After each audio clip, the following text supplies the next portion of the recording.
ফ্রিজে যখন মাছ মাংস কিছুই থাকে না তখন কিন্তু আমাদের মাথায় আসে কি বলুন তো, ডিম। তো আজকে রেসিপি ডিম কারি, চলুন দেখে নেওয়া যাক রেসিপিটা। ডিম কারি করার জন্য এখানে আমি 5টা মতো ডিম নিয়ে নিয়েছি। এখানে আমি ডুমো ডুমো করে আলু কেটে নিয়েছি। এখানে আছে পেঁয়াজ কুচি, 2 চামচ কাঁচা ধনে আর 2 চামচ কাঁচা জিরে আমি শিলনোড়াতে বেটে নিয়েছি। 10টা মতো রসুনের কোয়া আর আদা আমি এখানে বেটে নিয়েছি। একটা টমেটো কুচি, লবণ, 2 চামচ শুকনো লঙ্কার গুঁড়ো, হলুদ, গরম মশলার গুঁড়ো। এখানে কিন্তু আমি একটি কড়াইতে জল দিয়ে নিয়েছি। এবার একে একে ডিমগুলো আর আলুগুলো আমি দিয়ে দেব। এগুলো আমাকে সেদ্ধ করে নিতে হবে। 6 থেকে 7 মিনিট মতো প্রায় আমি সেদ্ধ করে নেব।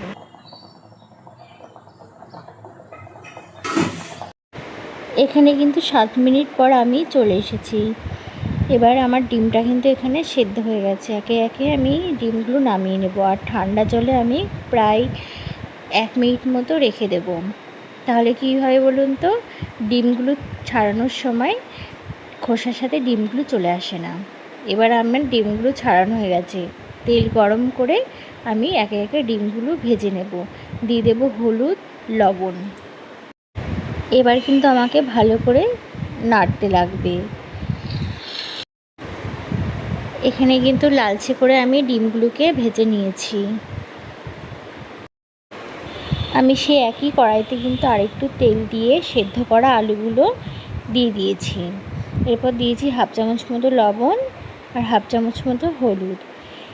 এগুলোকে কিন্তু আমার ভালো করে লালচে করে ভাজতে হবে।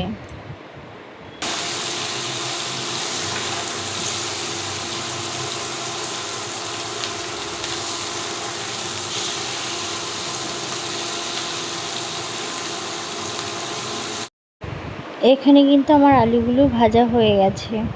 এবার আমি এক এক করে আলুগুলো নামিয়ে নেব। এবার আবারও সে একই কড়াইতে আমি একটু তেল দিয়ে 1/2 চামচ মতো কাঁচা জিরে দিয়ে দেব আর দেব 2 থেকে 3টে মতো তেজপাতা। এগুলো কিন্তু আমি ফোড়নে দেব। এরপর কিন্তু আমি একটা পেঁয়াজ কুচি রেখেছিলাম, সেটাও আমি এখানে দিয়ে দিলাম। দিয়ে ভালো করে আমাকে এখানে লালচে করে ভেজে নিতে হবে।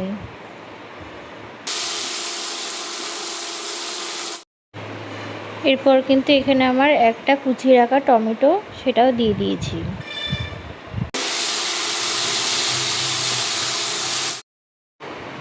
এবার কিন্তু একে একে আমি মশলাগুলো দিয়ে দেবো। প্রথমে দিয়ে দিলাম 1/2 চামচ লবণ, 1/2 চামচ হলুদ দিয়ে ভালো করে আমাকে একটু নাড়তে হবে। এবার যে আমি শিলনোড়াতে বেটে রেখেছিলাম কাঁচা ধনে আর কাঁচা জিরে, সেগুলোও কিন্তু আমি দিয়ে দিয়েছি। এখানে দিয়েছি রসুন বাটা, আদা বাটা আর শুকনো লঙ্কা গুঁড়ো দিয়ে আমাকে ভালোভাবে মশলাটা কষাতে হবে।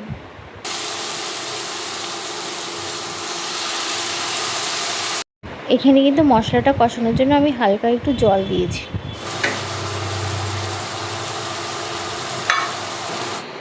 আমার কিন্তু মশলা কষানো হয়ে গেছে, মশলা থেকে তেল ছেড়ে এসেছে। এই স্টেজে আমি ভেজে রাখা ডিম আর আলুগুলো দিয়ে দিয়েছি। দিয়ে আমাকে ভালোভাবে মশলার সাথে ডিম আলু মেশাতে হবে।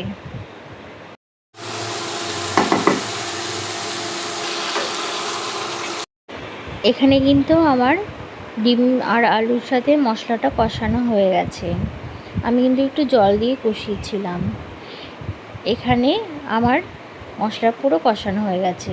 এরপরে আমি 1/2 বাটির মতো জল দিয়ে দেব। এরপর ঢাকনা দিয়ে ঢেকে 10 মিনিট হতে হবে। এবার 10 মিনিট পর আমি কিন্তু আবার চলে এসেছি। এবার ঢাকনাটা খুলে দেখুন আমার ঝোলটা ফুটছে।